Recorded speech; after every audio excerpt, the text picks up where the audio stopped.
The riskiest thing in the world is the belief that there's no risk.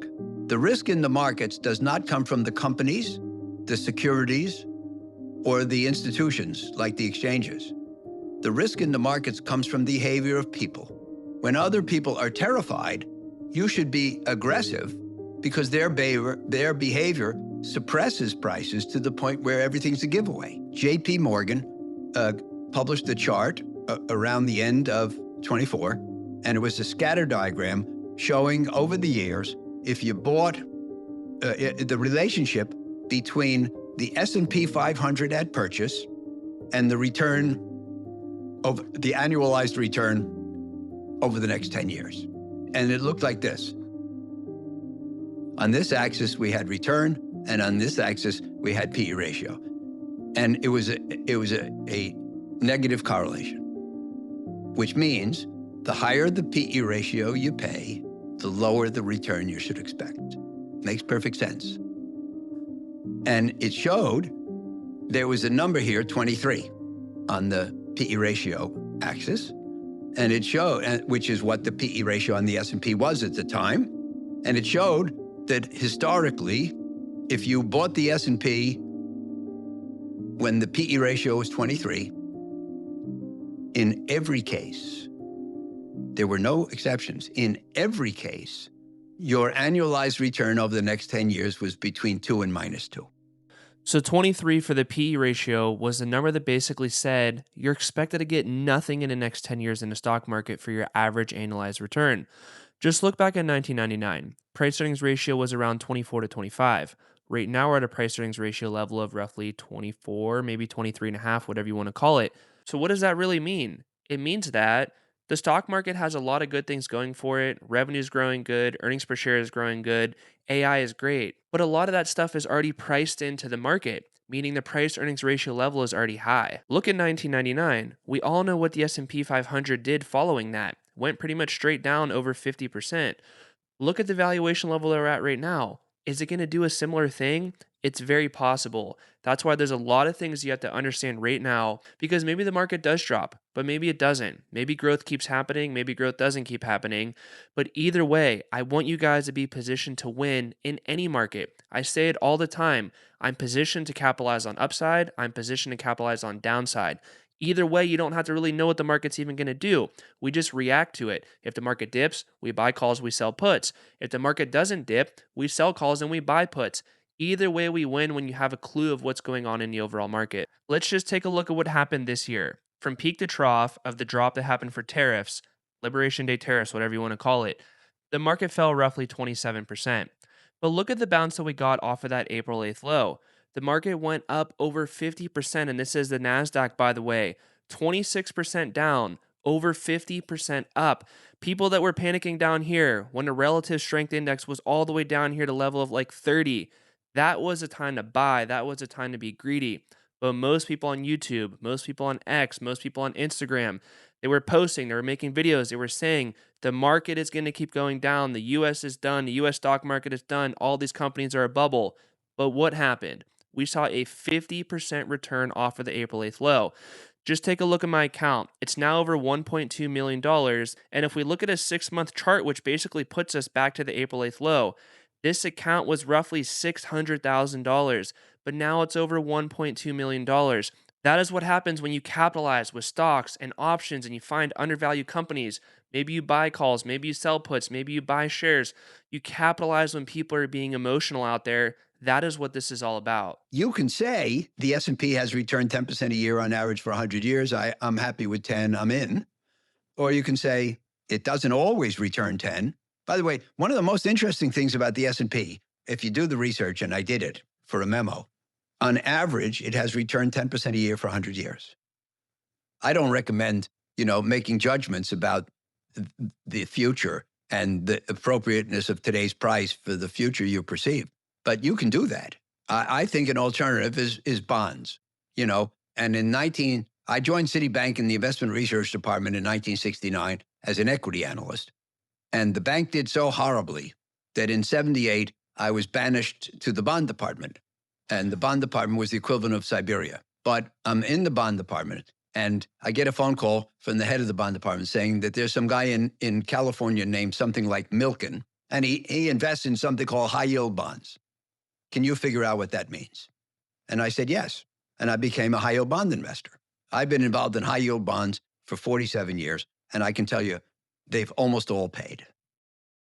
So today you can buy high yield bonds, whether it be the US or Europe or variations on that theme, what we call low grade uh, credit.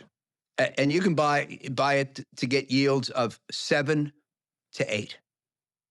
Now, 7 to 8 is pretty close to 10. So that's a good thing. So before we get to the next part of Howard Marks' interview, which is honestly like mind-boggling what he talks about with the stock market going forward, I do want to dive a little bit into my main brokerage account of what I'm doing with bonds right now because like Howard says, there is some opportunity to capitalize there. So if you take a look at my overall portfolio allocation, and again, this is just one of my accounts, I have a few different accounts, but you could see roughly 37% in Nasdaq, 36% in the S&P, 9% in Tesla, some United Health, and then, of course, we have BLV, which is Vanguard's long bond fund. And I have roughly 7% of this account in the bond fund.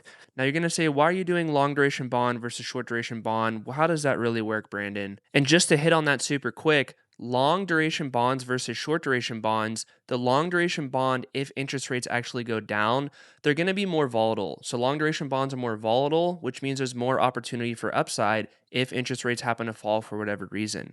Now, just like Howard Marks was saying, the future expected returns for the stock market are expected to be poor, and I honestly do agree with him. That doesn't mean individual companies aren't going to do well. I just think that overall, future expected returns for the S&P 500 are probably going to be a little bit lower than what average is. Average is roughly 10%. I'm thinking it's going to be somewhere in the 5% range, but understand that it's not like it's going to be 5% year after year after year. It's going to be very bumpy. We might have some negative 20% years, some positive 20% years. So there is going to be a lot of volatility. And honestly, the way that I trade stocks and options, it's like a paradise for me because I capitalize on volatility. Kind of like what I was talking about earlier when the market dipped in April. This account pretty much doubled from April until right now. So there is a lot of room to capitalize on that stuff. But I do want to dive into BLV just a little bit to give you a little bit of logic as to why I know it's the unsexy thing to buy right now, but you could actually make a lot of money for multiple ways. Number one, I'm collecting roughly a 5% dividend yield. This pays out monthly, by the way, so it's nice to get a little bit of monthly cash flow. Again, it's not a lot of cash flow. I realize it's only 4.6% or 5%, whatever it averages out to be. But again, it is something. But the money to be made on BLV is going to be this idea that if we go into a recession, if the stock market crashes, if the labor market crashes, if Jerome Powell gets fired, interest rates are probably going to go down. And what happens is when interest rates go down, the price of bonds are typically going to go up. So you can see this is tracking the price of bonds, not the actual yield of the bonds. So if the yields go down, this $70 share price right here is likely to go way up. And you can see on the right hand side what is held within BLV. So it's roughly half government and half corporate bonds, a little bit of munis, a little bit of cash. So overall, I feel like this is a pretty safe place to park your cash. And you could capture a decent amount of upside again. Because again, if yields go down for whatever reason out there, this part of my portfolio is going to help pad the downside. And then when the market dips, guess what I'm going to do? I'm going to sell my BLV, which I have more BLV in other accounts. I'll sell my BLV and I'll go buy undervalued companies, just like we were looking at on this Robinhood chart right here a little bit earlier. Again, let me get myself out of the way. I always end up in the way here. You can see the market fell 26% and then it ran up 50% after that. Like right now, I have a decent amount of money in bonds. I'm just going to let the market fall. My portfolio will go down a little bit less than what the overall market goes down. And then down here towards the bottom, when things get a little bit cheaper, I'm simply going to sell my BLV, buy calls, sell puts, and buy shares of companies that are undervalued. And I'm just going to keep rinsing and repeating this process time and time again. This is really the name of the game in the stock market. You buy things when they're cheap, you let them run up in share price, you sell them when they're expensive, and then you just repeat the process over and over and over again. That's the name of the game, guys. It's not really that hard. And I get it. Yes, timing the market is very hard. It's hard to get the exact top and the exact bottom. I'm not claiming I could time the market perfectly, but what I am saying is It's pretty obvious when things are overvalued and pretty obvious when things are undervalued. You just want to capture gross movements. If you think United Health, for example, like, geez, I knew United Health was relatively cheap for a while now, and I positioned on it. Do I know where the exact bottom was going to be? No. And do I know where the exact top is going to be? No. But I do know that United Health is still relatively cheap, in my opinion. So I'm going to let these plays on United Health still ride out for a little bit longer.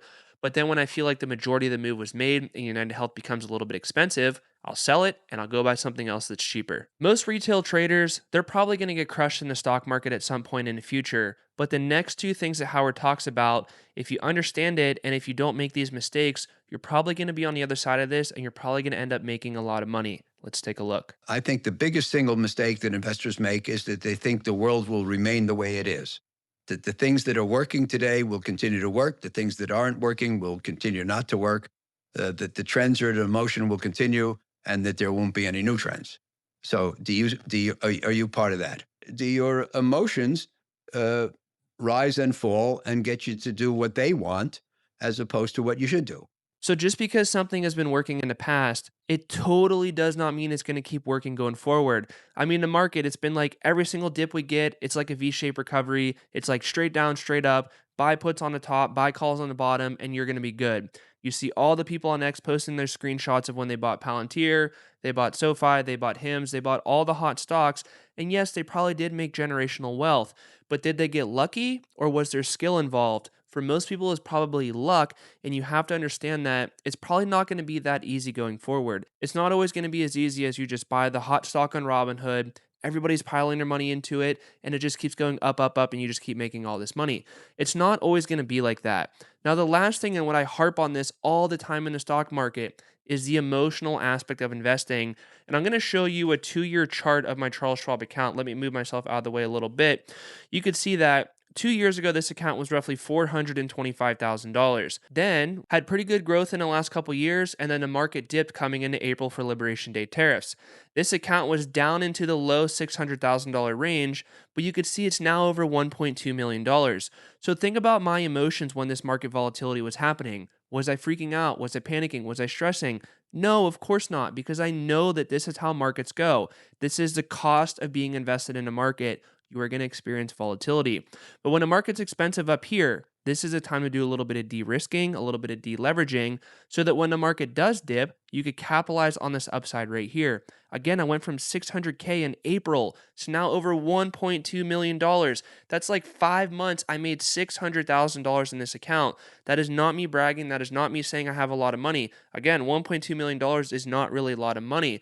But what I am saying is, I was greedy on the bottom when other people were fearful. And up here towards the top, maybe it's a top, maybe it's not. But what I am saying is things are expensive, things are a little bit hot, and I'm doing a little bit of de-risking. I'm buying some bonds. If bond yields go down, bond prices will go up. And that's simply how I'm going to capitalize. If you got value from this video, definitely go drop a like and subscribe. It really helps out the channel a lot. Check out my course in Discord below. It's going to totally blow your mind how I do stocks and options. And if you want to see how I made $65,000 on United Health in the last couple months, watch this video right here. I think you're going to get a lot of value from it. I'll see you guys there.